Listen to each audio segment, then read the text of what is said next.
Let's listen in. The article talks about a significant shift in consumer behavior that has occurred as a result of the pandemic.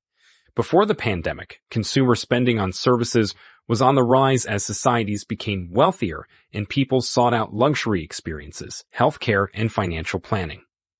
However, when lockdowns were implemented, spending on services, such as hotel stays and haircuts, plummeted.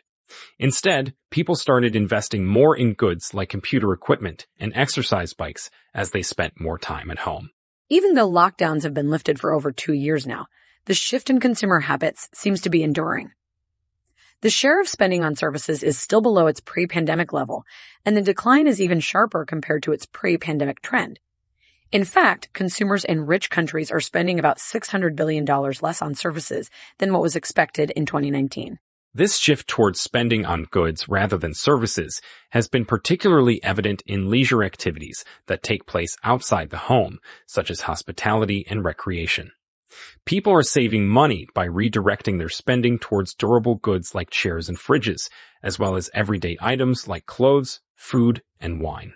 It's interesting to note that this shift in consumer behavior is not uniform across all countries.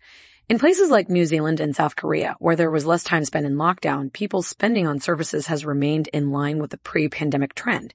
However, in countries like the Czech Republic and the United States, where lockdowns were more severe, the decline in spending on services is quite significant. One surprising finding is that even though it may seem like there is a high demand for certain services, like restaurant reservations or hotels, the true source of crowding is actually constrained supply. Fewer people are interested in working in the hospitality industry, and many hotels and restaurants that were supposed to open during the pandemic never did. So it's not just about high demand, but also limited availability.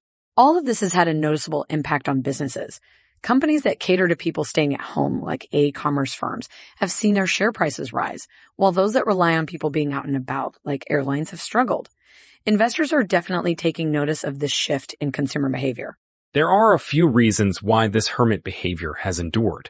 Some people are still afraid of infection and prefer the privacy and safety of their own vehicles or staying at home.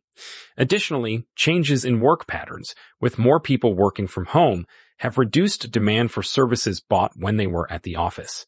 And finally, the pandemic may have genuinely made people more inclined towards solitary pursuits and less interested in social activities.